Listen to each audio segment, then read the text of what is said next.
کہتے ہیں میں نے سنا تھا کہ نافرمان کی روح بہت مشکل سے نکلتی ہے اور جو نیک لوگ ہوتے ہیں ان کی روح آسانی سے نکلتی ہے.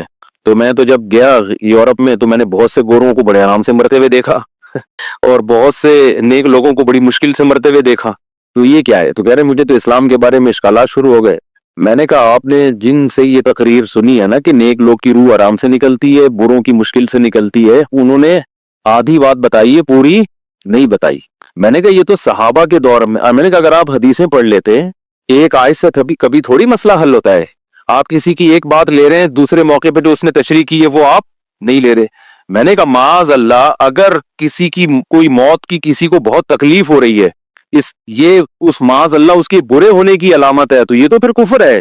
حدیث میں آتا ہے کہ آپ صلی اللہ علیہ وسلم کو موت کی تکلیف دوسروں سے زیادہ ہوئی ہے. آپ صلی اللہ علیہ وسلم فرمایا اوعکو کما یوعکو رجلان منکم، مجھے بخار میں اتنی تکلیف ہوتی ہے جتنی تم میں سے دو آدمیوں کو ہوتی ہے.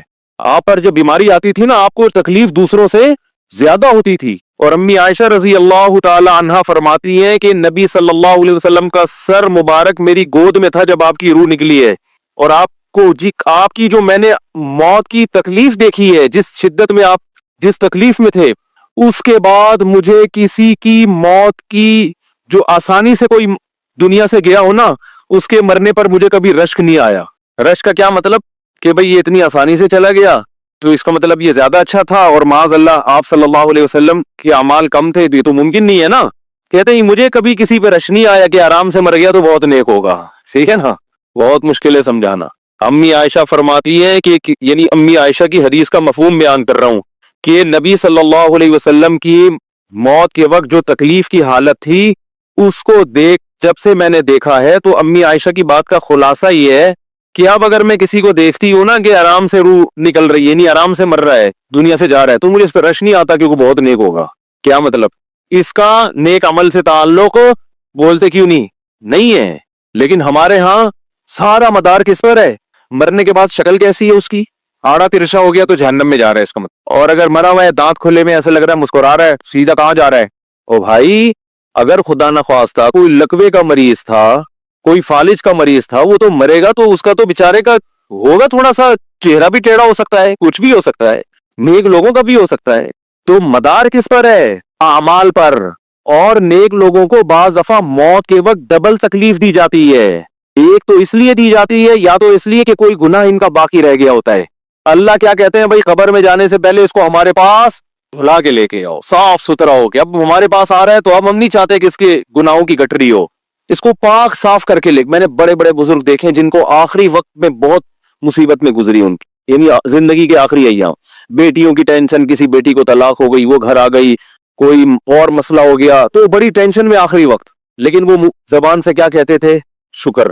کیا شاید اللہ تعالی ہمارے گناہوں کو معاف کرنا چاہتا. اولاد کی حدیث میں آتا ہے کہ انسان کو اس کی گھر والی کی طرف سے، اس کی اولاد کی طرف سے، اس کے جسم کی طرف سے تکلیفیں پہنچتی رہتی ہیں اور اس کے گناہ معاف ہوتے رہتے ہیں حتی لقی اللہ طاہرا مطہرا.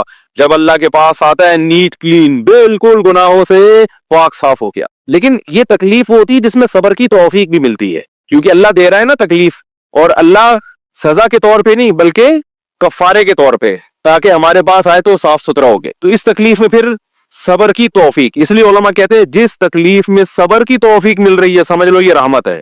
یہ کیا ہے؟ رحمت. یہ اللہ آپ کو بنانا چاہ رہا ہے کچھ. اب لوگ کہتے ہیں یہ والی تکلیف کی وہ والی کیوں نہیں آئی، یہ تو بہت زیادہ ہو گئی. تو بھئی اللہ سے کوئی نہیں لڑ سکتا، وہ جو دے رہا ہے وہ اس پہ صبر کرو. اسی کو کہتے ہیں تقدیر پر رضا، کہ جو اللہ نے مقدر کیا ہے بس اب اس پہ کیا ہے، کوشش کریں گے اللہ سے عافیت مانگے. اے اللہ ہمیں تکلیفیں نہیں چاہیے، ہم تو ویسے ہی کمزور ہیں، ایسا نہ ہو تکلیف میں اور ہی نافرمانی پہ نہ آ جائے. ہمیں تو خوشیوں بھری زندگی چاہیے، اور اللہ ان خوشیوں میں شکر کی توفیق دے کے گناہ معاف کر دے. ٹھیک ہے نا. جیسے لوگ حکیم کے پاس جاتے ہیں، حکیم صاحب کے پاس دو طریقے ہوتے ہیں علاج کے. ایک طریقہ تو یہ کہ بھائی یہ کڑوی گولی ہے، 2-3 کھاؤ گے فٹ فاٹ ہو جاؤ گے، اس میں یہ بھی پرہیز، یہ بھی پرہیز، یہ بھی پرہیز. اور ایک طریقہ ہوتا ہے بھائی دودھ جلیبی کھاؤ، علاج لمبا ہو جائے گا لیکن وہ دوا میں کیا ہے؟ دودھ جلیبی. تو آپ کہتے ہو بھائی یہ دودھ جلیبی والا مجھے دے دو، ٹھیک ہے لمبا علاج کروا لوں گا، فائدہ دیر سے ہوگا، لیکن میں یہ کریلے کا جوس نہیں پی سکتا. تو ہم نالائق لوگ ہیں. شکر سے بھی انسان کے ترقی ہوتی ہے، تو اللہ سے یہ مانگنا چاہیے اللہ ہمیں نعمتیں دے، تکلیفوں سے بچا اور شکر کی توفیق دے تاکہ ہمارے درجات بلند ہو. تو شکر کے بھی تو بڑے فضائل ہیں نا. تو مانگنے تو کیونکہ عبدیت اور غلامی کا تقاضا یہ ہے کہ اللہ سے عافیت مانگی جائے، لیکن اللہ تکلیف دے دے تو اس پہ صبر۔ تو ہمارے نبی صلی اللہ علیہ وسلم کو ہاں یا تو اس لیے تکلیف ہوتی ہے گناہ معاف، یا اس لیے کہ درجات بلند۔ اللہ چاہتا ہے کہ بھئی یہ دنیا آزمائش کی جگہ ہے، جب آخرت میں آنا تو اتنا تجھے نوازوں۔ تو ہمارے نبی صلی اللہ علیہ وسلم جنت میں آخرت میں سب سے اعلیٰ مقام کس کا ہوگا؟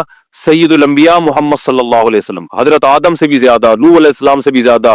تو اللہ نے فرمایا کہ آپ کو پروٹوکول دینے کے لیے آخری جو اب آپ کا آخرت کا سفر ہے نا، اس میں مادی تکلیف آپ کو دوسروں سے زیادہ دی جائے گی۔ یہی وجہ ہے کہ حضرت فاطمہ رضی اللہ تعالی عنہ، آپ کی چہیتی بیٹی، جب انہوں نے آپ صلی اللہ علیہ وسلم کی اس تکلیف کو دیکھا نا، جو موت کے وقت تکلیف تھی اور جو بخار کی شدت تھی، واہ کربا ابتا، فرماتی تھی ہائے میرے والد کا کرب، بہت زیادہ غمزدہ ہو گئی ان کو دیکھ کر کس قدر تکلیف میں ہے۔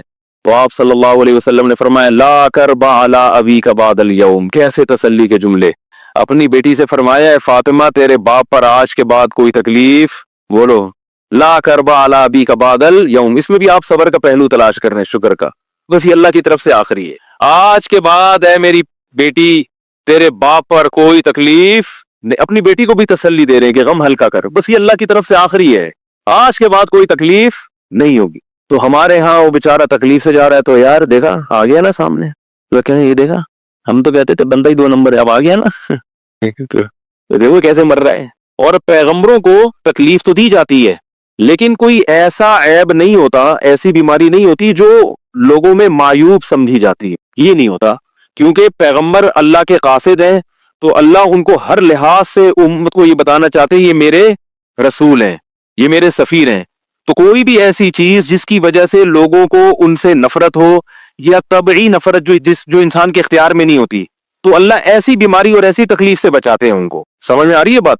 لیکن امتی کو ایسی تکلیف ہو سکتی ہے، یہ جو ختم نبوت کے علماء کہتے ہیں نا مرزا غلام احمد بیت الخلاء میں گر کے مر گیا، تو بعض لوگ کہتے ہیں وہ تو بیت الخلاء میں تو فلاں بزرگ کا بھی انتقال ہوا تھا، فلاں کا بھی بزرگ کا ہو سکتا ہے، پیغمبر کا بیت الخلاء میں انتقال بولو نہیں ہو سکتا، کیونکہ پیغمبر کو اللہ ایسے عیب سے بچاتے ہیں جو انسانوں میں عیب سمجھے جاتے ہیں۔ تو پیغمبر کو ایسی بیماری نہیں ہوتی، جیسے چھوت کی بیماری ہے کہ کوئی ہاتھ نہیں لگا سکتا اس کو، ایسی بیماری پیغمبروں کو نہیں ہوتی۔ کوڑ کی بیماری پیغمبروں کو نہیں ہوتی، کیونکہ ایسی بیماری جسے لوگ گھن کھاتے ہیں، ایسی نہیں، لیکن امتی کو ہو سکتی ہے، امتی کو ایسی بیماری ہو سکتی ہے، اللہ اس کے درجات کیا کرے گا؟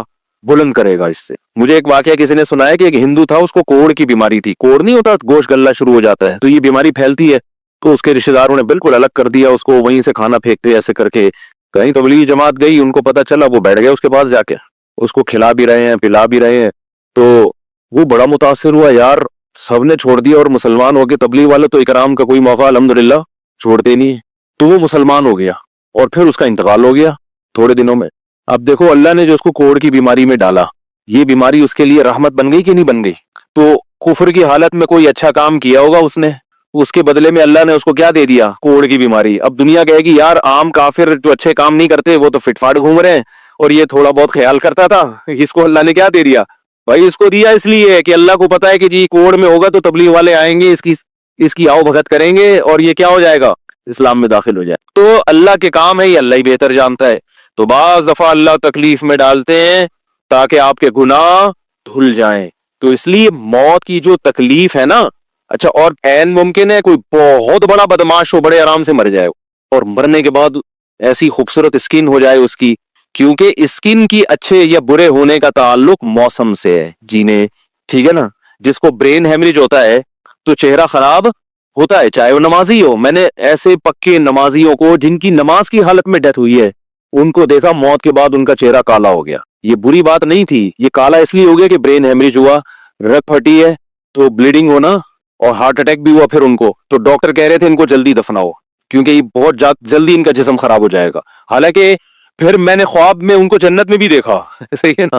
تو خام خمانہ لوگوں نے یہ چیزیں بنائی ہوئی ہیں۔ تبھی میت کو چھپانے کا حکم ہے، کیونکہ اکرام کرنا ہے نا، تو چہرہ مرنے کے بعد بگڑنا شروع ہوتا ہے، یہ ہر ایک کا ہوگا، چاہے نیک ہو چاہے برا، تبھی تو حکم ہے کہ اس کو جلدی دفن کرو، کیونکہ اس کی توہین ہے اب لوگوں کے سامنے رکھنا۔ اور ہمارے کیا ہو رہا ہے، باقاعدہ مردوں کے ساتھ سیلفیاں چل رہی ہیں، ناک میں روئیاں ٹھوسی ہوئی ہیں، اور ویڈیو بن رہی ہے، اور زیارت ہو رہی ہے، لائن لگ لگ کے پبلک دیکھ کے جا رہی ہے۔ کیا جاہلانہ رسم ہے یار، کیا جاہلانہ۔ میت میں اور دلہن میں فرق ہونا چاہیے،